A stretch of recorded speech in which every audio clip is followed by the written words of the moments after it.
1996 সালের 12 ডিসেম্বর যেদিন গঙ্গার পানি বন্টন চুক্তি হয়েছিল, প্রতিশ্রুতি ছিল সমবন্টনের। ফারাক্কা পয়েন্টে প্রবাহ অনুযায়ী পানি পাবে দুই দেশ। বিশেষজ্ঞদের মতে এটাই ছিল চুক্তির সবচেয়ে বড় ফাঁক, কারণ যখন পানি সবচেয়ে কম থাকে তখন বাংলাদেশ অংশই সবচেয়ে কম পায়।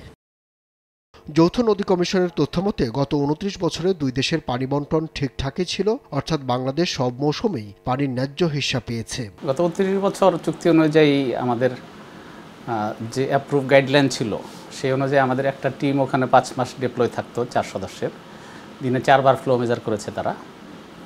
আমরা এভরি টাইম চুক্তি অনুযায়ী পানি ভাগাভাগি হয়েছে।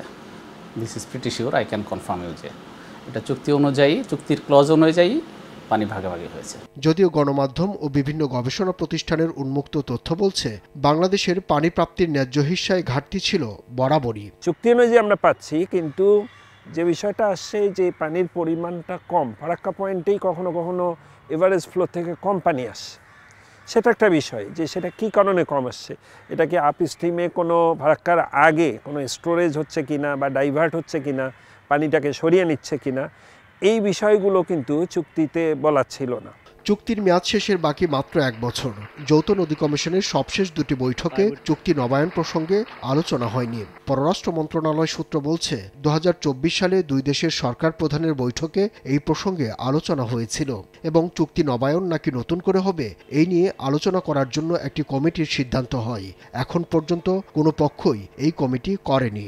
নবায়ন হবে বা নতুন করে যদি হয়, তাহলে নতুন করে হইলে আমরা কি কি টার্মস অ্যান্ড কন্ডিশন এইখানে যোগ করব, বা গ্রান্টি ফ্লো, যে মিনিমাম আমরা এতটুকু পানি আমাদের দরকার, সেই বিষয়গুলো নিয়ে এখন থেকেই বাংলাদেশকে কাজ করতে হবে। চুক্তি নবায়নের ক্ষেত্রে আমাদের লেভেলে আলোচনা হয়নি, এটা আমরা রেজ করেছিলাম। তো যে ওনারা বলেছে এটা there will be separate committee, তারা এটা নিয়ে আলোচনা করবে। তো এটার আমাদের যে টেকনিক্যাল লেভেল মিটিং, মেম্বার লেভেলের মিটিং, আর এটা আলোচনা হয়নি।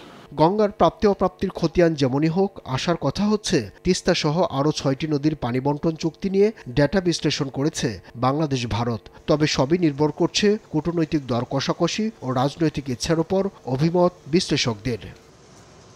আব্দুল্লাহ শাফি, সময় সংবাদ, ঢাকা।